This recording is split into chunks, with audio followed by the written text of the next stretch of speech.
Right. పట్టభద్రుల MLC ఎన్నికల ఫలితం మీడియా కంటే ముందు, అధికార పక్షంలో ఉన్న మా కంటే ముందు, అధికారుల కంటే ముందు తెలుసుకున్నటువంటి బీఆర్ఎస్ పార్టీ ఈ పట్టభద్రుల ఎమ్మెల్సీ ఎన్నికల్లో గట్టెక్కే పరిస్థితి లేదని, కౌంటింగ్ హాల్ నుంచి ఉత్త చేతులతో పోవడం ఎందుకని అధికారుల మీద మన్ను పోసిపోయే కార్యక్రమం చేస్తూ ఉన్నారు. వాళ్ళ ఫ్రస్ట్రేషన్ను మేము అర్థం చేసుకోగలుగుతాం, వాళ్ళ బాధను అర్థం చేసుకోగలుగుతాం. ఎందుకంటే కేటీ రామారావు గారు వందల కోట్ల రూపాయలు పెట్టి పట్టభద్రుల ఎమ్మెల్సీ ఎన్నికల్లో అక్రమంగా గెలుపొందాలని చేసినటువంటి ప్రయత్నం, గతంలో మాదిరిగా బోగస్ ఓట్లను నమోదు చేయించి తద్వారానైనా లబ్ధి పొందాలనేటువంటి ఒక కుతంత్రం,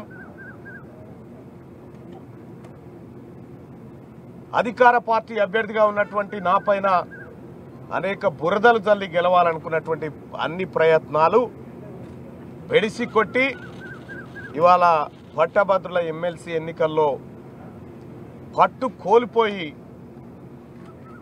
ఇవాళ తెలంగాణ రాష్ట్రంలో ఒక సామెత ఉంటుంది, తెలంగాణ భాషలో, ఆట ఆడదాం రాయ అంటే పాత గజ్జలు ఉన్నాయి నేనే ఆడతా అన్నాడట.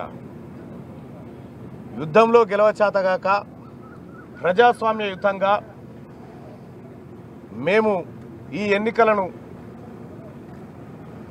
ఎన్నికల పనిలో పాల్గొంటా ఉంటే తీన్మార్ మల్లన్నకు ఎవరో అధికారులు సపోర్ట్ చేసిరని, తీన్మార్ మల్లన్నకు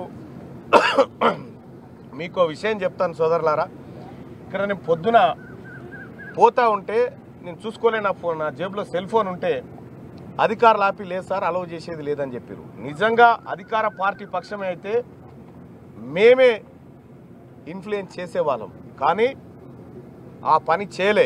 అందరికీ సమానం రూల్స్, సమానంగా ఉండాలనేటువంటి నిబంధనతో ఉన్నాం, అదే చేస్తూ ఉన్నాం. ఓ రకంగా బీఆర్ఎస్ పార్టీ నాయకుల ప్రెస్ మీట్ చూస్తూ ఉంటే ఓటమిని ఒప్పుకుంటున్నట్టుగా కనిపిస్తూ ఉంది. మీరు దయచేసి ఇప్పుడే వెళ్ళిపోవద్దని నేను రిక్వెస్ట్ చేస్తూ ఉన్నా మీ అందరికీ, బీఆర్ఎస్ పార్టీ నాయకులకు కూడా. తుది ఫలితం దాకా కూడా ఉండండి. ఆ లోపు కేటీ రామారావు గారి నుంచి ఫోన్ అందిన వెంటనే మరో కార్యక్రమం చేపట్టేందుకు మీకు అవకాశం ఉంటుంది. Stay tune. Thank you.